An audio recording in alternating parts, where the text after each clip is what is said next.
Hey, turkey season this year has been exciting to say the least. My buddy Daniel came into town from Oklahoma to hunt with me, and we were both going to see if we couldn't bag a bird together. You know, we had some success together last year.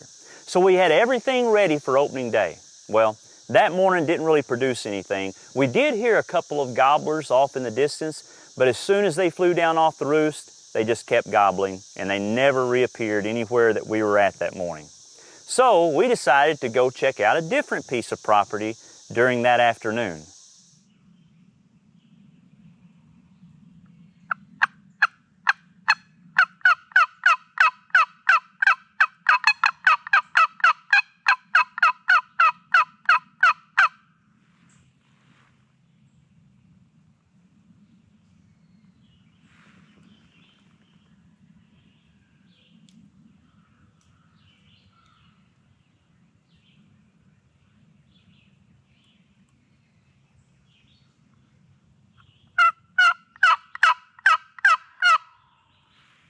He's still just right there.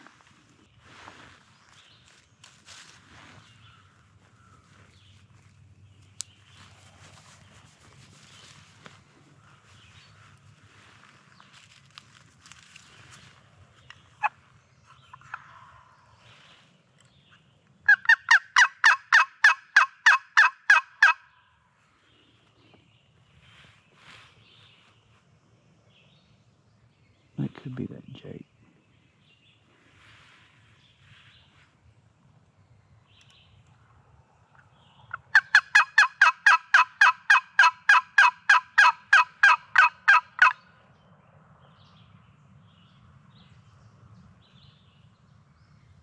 It is a busy morning on the gravel road.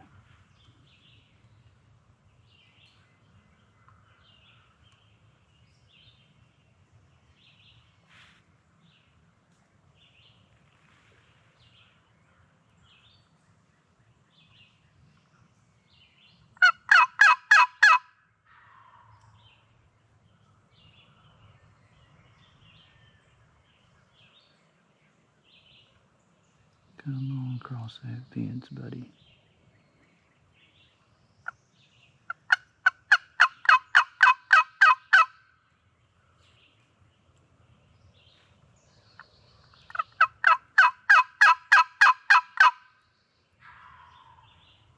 Okay, he's kind of went up the hill a little. Okay, so 9 o'clock. Y'all got in just a little bit late. What happened? You want the long version or you want the short version? Let's say short version for our viewers' sake. Short version. Well, here's the short version. So, what happened was, we walked out in the woods this afternoon, and it was 85 degrees, so it was pretty hot. So we made our ways all the way down through the creek, across the creek, up the hill. What? Good 5 miles? Yeah, good 25-minute walk. Yeah, good 5 miles in 25 minutes. Yeah. But no, it was a very long way. And a lot of it was uphill, so it was really hot. So we got up on top of this hill, and we sat down beside this tree. But as we were walking in there to the tree, because a lot of times those birds, you know, I've noticed they've roosted in the years past on top of that ridge, and I've worked birds there. So we were just kind of, you know, going out there and calling blindly because nothing was gobbling today. But anyway. So as we were walking in there, there was this hoot owl, this barred owl that was right on the side of the tree, wasn't he? Big dude. Big dude. And he was actually on the tree that we ended up sitting under, and he flew over about 30 yards and lit it in this other tree. We sat there, sat down, got comfortable. It's about 2 hours before dark. And so I hit a few calls, you know, just to see if anything would respond, and nothing responded. But then about, 15 minutes later? Probably not even that long. Probably not even that long. For some reason, the hoot owl hooted. And so, quite loudly. Yeah, and it was very loud, but it was like 2 hours before dark. Well, he hooted, and the third time he hooted, right after I called on the slate call, then a turkey gobbled, but he was down in the field. So anyway, this is where I'll speed up the story, okay? So I was wondering when that was going to happen. Well, anyway, so he gobbled down there in the field, and we barely heard him, but we knew that he was kind of on the edge of this woods because the field was just east of us. So anyway, we waited a little bit. I called again, and then a series of me calling a little bit, and then waiting a little bit, and then he would gobble, and he started making his way towards us, and so we both got in position where we were right directly where he was at, and he got within at least 100 yards of us, and he was gobbling. Every time I'd call, he'd gobble, wouldn't At that point, we knew where he was going to come out. Yeah, and the thing about it was, they ain't been gobbling at all in the past 2 weeks, so we wasn't expecting that to even really hear anything. We were just hoping to hear something fly up to roost. Well, anyway, so he got within about 100 yards, and someone took it upon themselves to beat on some metal twice for some reason down by the road. It wasn't you, Daniel, was it? It was not No, me. Daniel's want to shoot a turkey. I want to So shoot somebody down at the road down here with a loud trailer beat on a piece of metal twice, and the turkey just shut up. I mean, that was There just was it. nothing after No, it just made. So we waited there just a little bit longer, and the next time we heard him gobble, a crow called or crow something, and he had went just to the north of us, and he had went across the right of way, which we were kind of on, and went across the fence line. So anyway, he gobbled back there a couple more times. I'd call and he'd gobble, but he wasn't coming no more because it was getting dark and he was going to roost. So when he gobbled down, just kind of down off the hill, we decided to kind of close some distance to see if we could get him to come up closer or something. So anyway, he didn't. And so we got down there, and so we called a time or two, and he gobbled. Well, eventually, within probably about 30 minutes, he flew up in the tree, and we knew exactly where he was at. So we had to wait till plumb dark, or almost plumb dark, to slip out of there so we can slip back in there in the morning. But then as we were slipping out of there, we picked a tree that we were going to, set beside in the morning, and these coyotes started howling as we were walking out. And then he gobbled even after dark at those coyotes howling. And when we got further, just a little bit ways down the hill, he was just directly right across from us. So then we picked another spot, barely in the dark, looking for a tree. Hopefully it's still a good spot. Yeah, hopefully it is a tree in the morning because we think it's a tree. And so I put a couple stakes up, so we're going to put some decoys out in that right of way and get up in there in the morning. So we'll have to get up just as early this morning, about 4 o'clock in the morning. Drink some coffee, and try then to wake up, run back down there and get on the tree and maybe kill this turkey in the morning. Well, we see how Shaun's gonna run. How you gonna run, Daniel? Not like that. I'm gonna go slow. A little slow motion. Yeah. So hopefully, the next time you're videoing, it's going to be us walking through the woods With a turkey up to on the the house with a turkey on our back. Yeah. Yeah.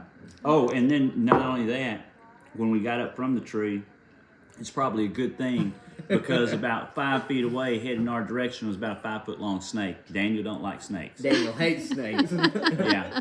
He was giving us the evil eye. The snake was. He was looking up. And Shaun looking just down. kind of casually moves him out of the way. Yeah, he is a good snake. He is all right. So y'all have the turkey up the tree. Turkey is up the tree. We're gonna Matter of fact, we may pull a hunter in the morning. that would be nice. But how are we gonna pull a hunter if we can't get through that fence? Well, there's ways around the fence. Okay. So we may pull a hunter. That would be fun. Everybody wants to know what a hunter is, right? Yeah, to find Hunter out is tomorrow. our son. No, Hunter is our son. Is this legal? Should I be telling I you? don't know if Statute it's of limitations already ran There off you on go. this probably.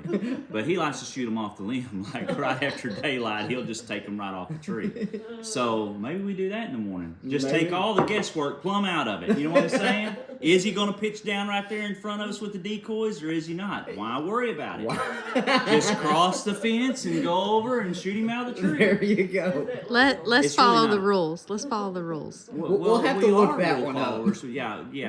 This Look one that we one can up. write in. I think there's a write-in rule on this one. We can write it in. We'll see. Stay yeah, tuned. Stay tuned. We'll see what happens. Well, let's try the box call. See what the box call does.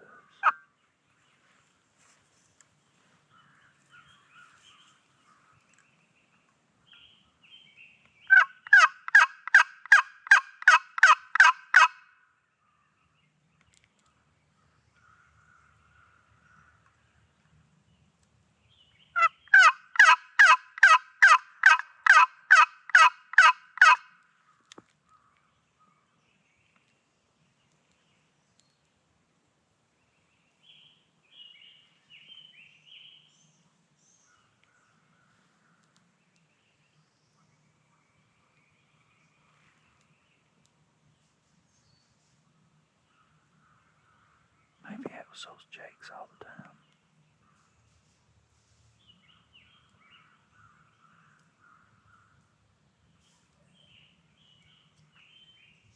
Hey, even though we didn't get a bird, it was still a very memorable season.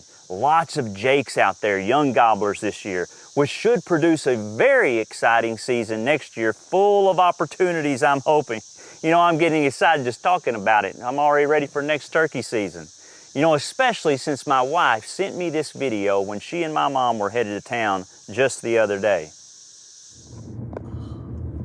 Just out there gonna hear us. Yeah.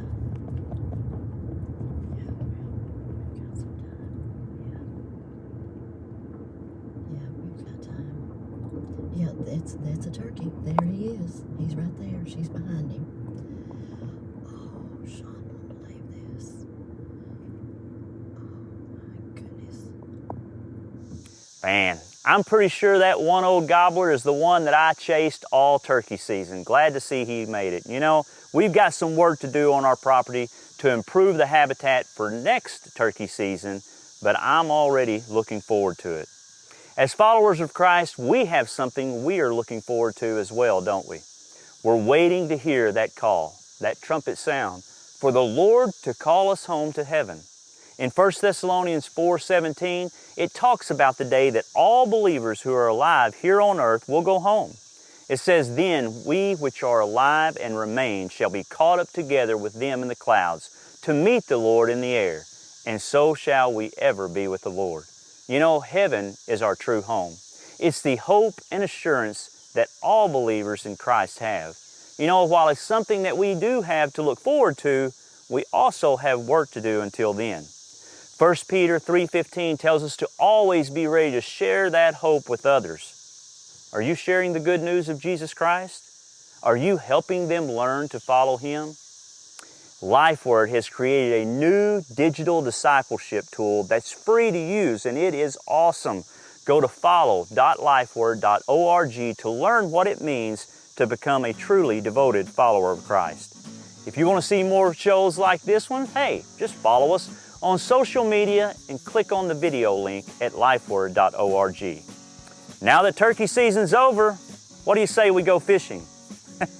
I'm ready. I'm Shaun Merrill, and I'll see you next time right out here in the great outdoors.